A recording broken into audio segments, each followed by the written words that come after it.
Hello, I'm Karen, an architect by profession. Today, I'm embracing a new role, that of a bride filled with anticipation. As I make my way down the aisle, every aspect of our wedding, from the vibrant blooms to the carefully curated playlist, reflects my detailed planning. I've always envisioned this day as a page lifted from a romance novel, a joyful celebration of our love. At the altar, I see Terry, my soon-to-be husband, an engineer whose pragmatic, down-to-earth approach complements my artistic spirit. Together, we felt like the ideal pair, each enhancing the other's strengths. As I draw closer, I notice a hint of concern in Terry's eyes, though I attribute it to typical pre-wedding nerves. Nearby, I overhear Terry's mother, Melissa, whispering with an intense, unsettling look. Despite her smiles and compliments, her eyes seem to tell a different story. The ceremony moves forward, but Terry's vows feel somewhat cold, and there's a noticeable hesitation before his I do. During the ring exchange, Melissa makes a point of taking photos, her tone more cautious than celebratory. At the reception, Melissa delivers subtly critical compliments about my dress. She praises its beauty while gently critiquing its unconventional style, lightly noting that we're celebrating love in our unique way. I brush off Melissa's veiled criticisms about our wedding choices. But before things can escalate, Terry steps in, asking his mother for a private moment with me. His intervention feels more like a resignation than genuine support, adding a strange note to what should be a day of happiness. Looking around the room for reassurance, I hope to find comfort amid the wedding chaos. Yet I can't shake the feeling that something fundamental isn't right. The tension is palpable, and the warning signs are too prominent to ignore any longer. As Terry and I step onto the dance floor for our first dance, the physical space between us mirrors the emotional gulf. Although we move in sync, emotionally we are worlds apart. The song meant to symbolize our union now seems ironically cruel. As the last notes of the music die away, Terry's attempt at comfort only highlighted the deepening gap between us. "So, Mrs. Karen, ready for forever?" he asked, the irony of his question thick in the air. I wanted to share my uncertainties, to question if our future together would always be shadowed by today's discomfort. Instead, I hid my doubts behind a tentative smile, clinging to the hope that the dark clouds hanging over us would eventually clear, and that this rocky beginning wasn't a preview of our future. Little did I know, this day was just the prelude to a challenging period that would test not only the resilience of our marriage, but also the core of my identity. As we raised our glasses in a toast to our union, the celebratory words rang hollow, eclipsed by an unsettling sense of loss. The journey back to my home, a charming 3-bedroom house that symbolized my hard-won independence, marked the start of our shared life. This space was meant to be our sanctuary, the solid foundation for our future together. However, it quickly turned into the battleground for a series of conflicts that felt more like intrusions than the beginnings of marital harmony. Melissa, residing just a short distance away, began to drop by with alarming regularity, often uninvited. Her criticisms were relentless, targeting everything from my cooking to the decor of our home. Whether she was complaining about the taste of my dishes or the choice of bathroom tiles, her critiques were varied yet consistently harsh. Terry's efforts to mediate were weak at best, seeming more performative than genuinely protective. Melissa's intrusions became a regular ordeal. Each visit was another chance for her to assert dominance through thinly veiled insults and critiques. The turning point came one afternoon when Melissa arrived with suitcases in tow, her intentions clear and her sense of entitlement palpable. "This is no ordinary visit," she declared, breezing past me to place her luggage in my favorite cozy corner by the window, a haven for my quiet reflection and reading. "This spot will suit me just fine." Melissa announced, her tone leaving no room for argument. As I watched Melissa settle into our home, my heart sank. I caught Terry's eye, silently pleading for him to step in and protect the sanctity of the place we called ours. In a moment that called for unity, I pulled him aside, my voice shaking with emotion. "This is our home, Terry. Shouldn't we have talked about this together?" His look was distant, missing the warmth that had once comforted me. "Mom's getting older, Karen. It's not fair for her to be alone. She needs to be with family," he explained, emphasizing family in a way that made me feel more like an outsider than a partner. "So I'm not family, is that it?" The words stumbled out, heavy with hurt as tears began to form. Terry replied quickly, his patience thinning. "You know that's not what I mean, Karen, but I owe it to her." "What about what we owe to each other? Aren't we supposed to be building our life together, not adjusting it to include your mom as a permanent third?" I argued, feeling as though my words were just bouncing off him. My concerns, my feelings seemed to vanish into thin air, and just like that, the decision was made.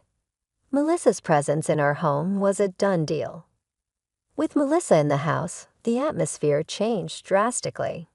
Every space that once held our shared dreams now carried the burden of tension and disagreement. My treasured reading nook was overrun with her belongings, the kitchen transformed into a constant battlefield of her critiques. Terry, the man I married, now seemed to be more in sync with Melissa than with me. It dawned on me that this battle was not just for my marriage or my personal space, but for my identity, my dignity, and my peace. How did we get here? How had my desires, my space, and my voice become secondary to Melissa's preferences? The transformation was dark. My beloved nook became a symbol of Melissa's encroachment, the kitchen a venue for her endless criticism, and my husband a stranger aligned with what felt like an adversary. This was only the beginning.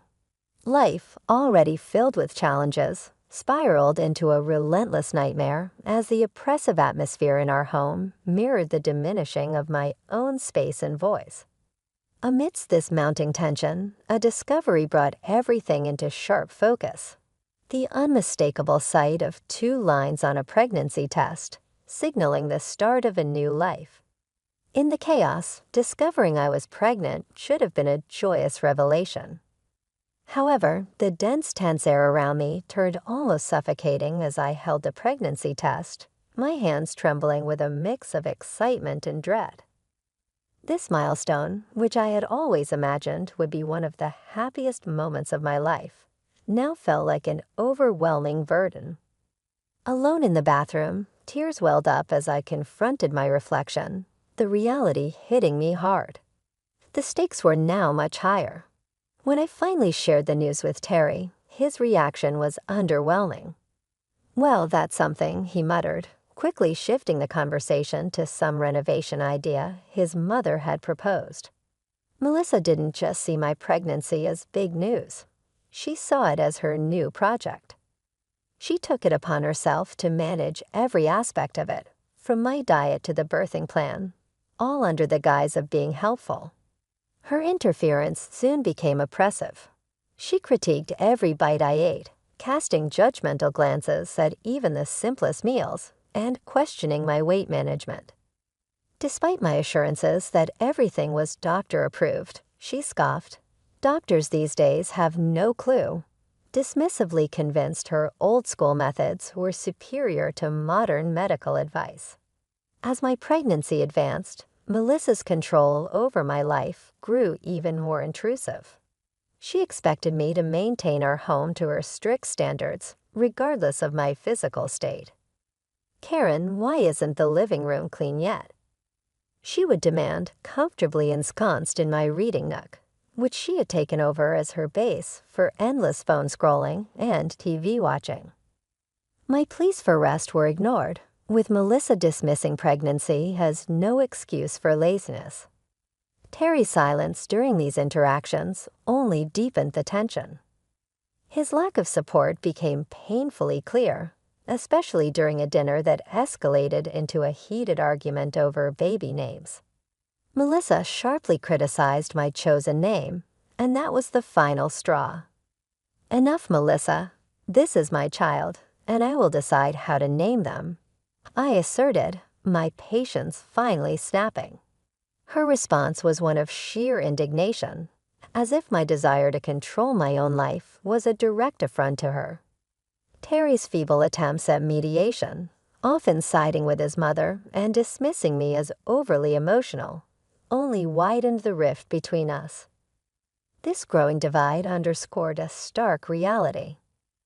I was not only battling for my voice and space in my own home, but now, more critically, for the right to shape my future and that of my child.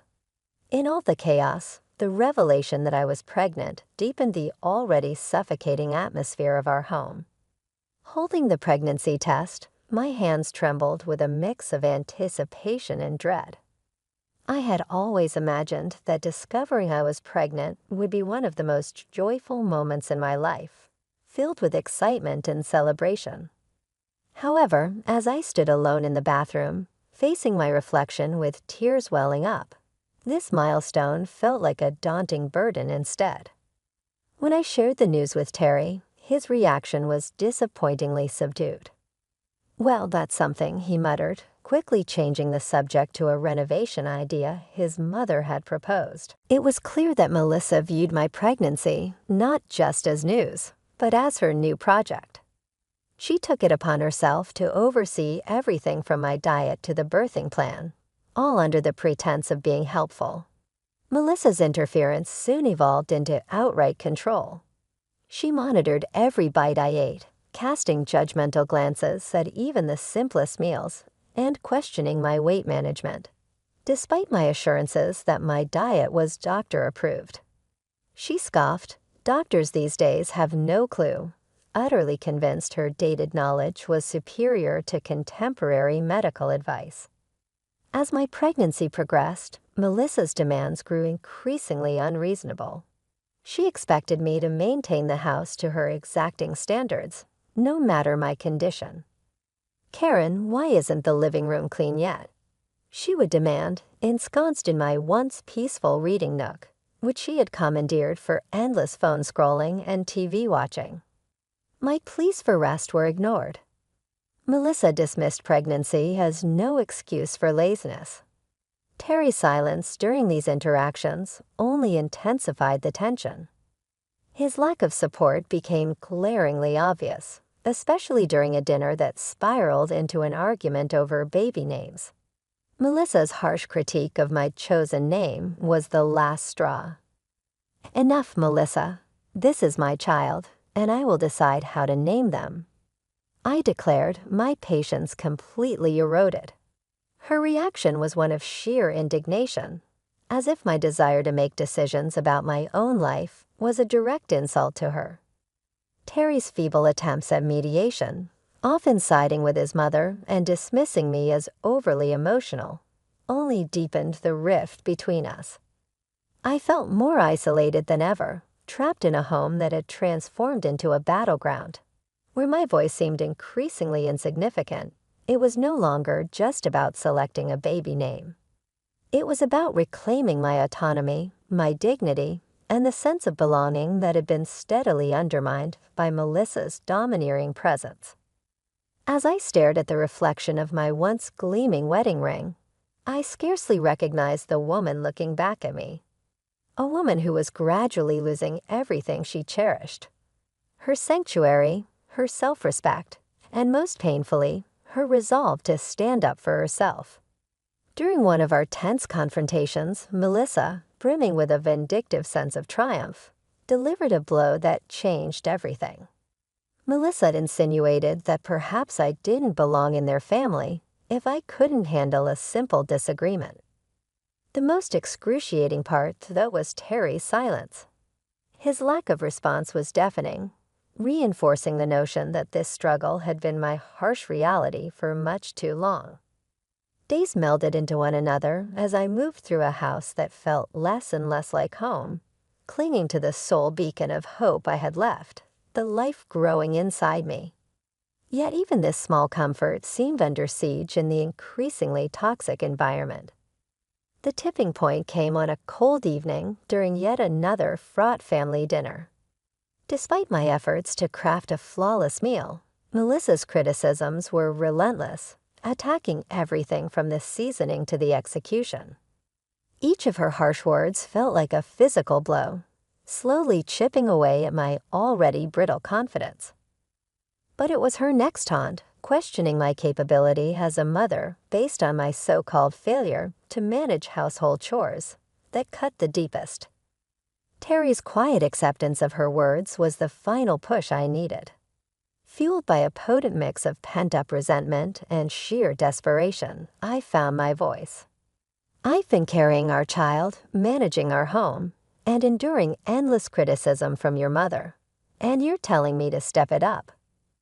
The shock on their faces was evident, but I was past caring. For too long, I had allowed myself to be diminished and demeaned. But in that moment, I reclaimed my voice. I'm done. I can't do this anymore. The clarity of my decision sliced through years of suppressed feelings like a beacon of light. It was a declaration of my refusal to endure any more disrespect or emotional torment. My voice quivered with emotion as I spoke, yet I remained resolute. I refuse to raise my child in an environment where their mother is constantly undermined. If this is your idea of family, count me out. I declared, my words ringing with finality. As I rose from the dinner table, leaving their stunned silence behind, gathering only the essentials, I made my way to the door, my hands trembling as I reached for the handle, eager to escape the oppressive atmosphere. Melissa, this house is mine. I bought it. I decide who stays and who goes. Terry's voice broke through, laced with desperation. Karen, please, let's talk about this. But I was beyond negotiation. There's nothing left to discuss, I replied, my tears bearing witness to the agony of my decision. Stepping out into the cold night felt like the beginning of a new chapter in my life, one filled with uncertainty, but also tinged with a profound sense of liberation. The closing door behind me marked the end of a tumultuous saga, a final farewell to a life I could no longer endure. With each step, a mix of pain and determination coursed through me, fueled by the urgent need to reclaim my autonomy. The journey to my parents' home blurred with cold exhaustion and heartache. Just moments from the sanctuary of my childhood haven, a stumble sent me crashing to the ground. The physical pain was a mere echo of my inner turmoil, yet far from deterring me, this fall only strengthened my resolve. Arriving at my parents' doorstep, the concern on their faces mirrored the gravity of my situation. As they rushed me to the hospital, I realized that this moment of vulnerability marked not just an end, but also a new beginning. Lying in the hospital bed, coming to terms with my reality, I knew that returning to my former life was no longer an option. This breaking point was a crucial step towards reclaiming the life and dignity that had been stripped away from me. A painful yet necessary transition towards healing and independence. The clarity that comes with such pivotal moments was profound, illuminating the path forward from the shadows of my troubled past to a future I would shape myself. Amidst a whirlwind of emotions, I stood surrounded by the comforting yet anxious presence of my parents. Their silent worry spoke volumes about their fears concerning the true state of my marriage, now starkly revealed in its troubled depths. Breaking the heavy silence, my mother voiced her concern, her words laden with the weight of the unfolding reality. Karen, dear, what's your plan now? Unsure yet resolute, I replied, I'm not sure, Mom, but one thing's for sure. I can't go back to that life. Not now, not ever. My declaration, more assured than I expected, resonated with newfound determination. My father, who had been pacing anxiously, paused to offer reassurance, emphasizing their unwavering support regardless of my decision. He urged me to consider not just my future, but also the child growing inside me. His words prompted a silent acknowledgement from me. My mind had been a battleground of uncertain scenarios, each fraught with the possibility of a fresh start. The unexpected buzz of my phone shattered my reverie. A message from Terry, a plea for communication. Yet to me, his timing felt like a door long closed, his words unseen. Left hanging in the void as I powered off my phone, a symbolic end to our dialogue. My next steps became clear, marked by action rather than words. Consulting a family lawyer was my first decisive act toward untangling the turmoil of my marriage. With the unwavering support of my parents, we navigated the cold, legal breakdown of our union, discussing divorce, custody arrangements, and financial support. Despite the sterile nature of these discussions, they empowered me, marking the initial steps towards seizing control of my destiny and securing the well-being of my unborn child. Within a week, Terry and Melissa received the formal notices. Divorce papers for Terry and an eviction notice for Melissa from the home that was legally mine. Alongside these were demands for substantial child support and compensation for the emotional turmoil I had endured. Though drastic, these actions were imperative, severing the ties that had long bound me to a life of despair. When I eventually re-engaged with my phone, it was inundated with Terry's attempts to reconnect. His messages carried a blend of regret and a plea for reconciliation. Yet the wounds inflicted by nights of humiliation, years of neglect, and Melissa's calculated malice, all silently condoned by Terry, ran too deep. The fleeting temptation to entertain his overtures was swiftly overshadowed by the memory of enduring pain. This moment wasn't merely about closing a chapter. It was about reclaiming my narrative, where the shadows of the past no longer dictated the brightness of my future. The love I once harbored for Terry had been utterly overshadowed by the grief of our disintegrating marriage. Taking decisive steps, I cleared away all remnants of him from my life. I deleted his messages, erased his contact details, and blocked him on all social media. To me, Terry had become a chapter of my past, a distressing period I was more than ready to close. I knew the path ahead would be fraught with challenges. Navigating a divorce with a child on the way was no simple journey. But I was determined to forge my path, stepping away from the stifling shadows that had once engulfed me toward a future brimming with hope. On the day of the court proceedings, the room was permeated with a sterile chill, characteristic of spaces where fates are decided. Seated beside me, my lawyer radiated confidence, while my parents provided silent yet steadfast support from behind. Across the aisle, Terry appeared lost, slowly coming to terms with the reality before him, while Melissa's expression fluctuated between shock and defiance. As the session commenced and the judge entered, prompting everyone to rise, a whirlwind of legal motions and arguments unfolded. It seemed as though Melissa and Terry were truly seeing the repercussions of their actions for the first time, not just through the legal ramifications, but through my eyes as well. When Melissa was called to testify, her usual bravado faded. She tried to justify her intrusions as concern for her son's well-being, but her arguments fell flat under the judge's skeptical scrutiny. The judge delivered a clear and firm verdict. I was granted a full divorce and sole custody of our unborn child. Terry was mandated to provide child support, and Melissa was hit with a substantial fine for emotional abuse and harassment, leaving her visibly shaken. As the judge's gavel fell, I felt a wave of liberation mixed with a tinge of melancholy. My marriage had not ended with loud confrontations, but rather with the quiet shuffling of papers and the firm, unwavering voice of justice. This chapter of my life was now firmly closed, paving the way for a fresh start free from the burdens of the past. The cost of my newfound freedom was something I could never have anticipated on the day I exchanged vows. Exiting the courtroom, Terry approached with a look of bewilderment, voicing his remorse and disbelief at how our lives had unraveled. Yet as I looked into his eyes, I no longer saw my future, but a profound void where love had once lived. I never envisioned this as our ending, Terry, but apologies can't undo what's been done, I stated firmly, turning away to leave the past behind. Melissa saw my gaze, perhaps in search of forgiveness or acknowledgement. However, I could not afford that closure. She had taken too much from me.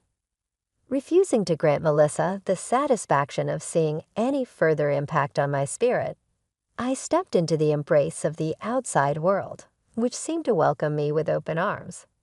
The sun shone brighter, the colors appeared more vibrant. It felt as if I was seeing through a new lens, one not clouded by the shadows of past turmoil. My mother's embrace and her words of pride brought tears to my eyes. "You're truly free now, Karen," she said, her voice thick with emotion. "I couldn't have faced this without you and Dad." I responded, my heart swelling with gratitude for their steadfast support. That evening, in the tranquility of what was now solely my home, I discovered a profound peace. Alone yet far from lonely, for the first time in what felt like forever, I was free to live on my terms. The path ahead as a single mother seemed daunting, yet as I felt my unborn child's gentle movements, a wave of confidence washed over me. We would navigate this journey together. I was certain of it. The trials I had endured had brought me to this juncture of self-discovery. Although they left scars, these scars told a story of resilience, not surrender. Gazing toward the horizon, I felt propelled not merely by circumstances, but by choice. This realization imbued me with a profound sense of empowerment, poised to embrace the future. I was motivated not out of obligation, but from a place of deliberate determination.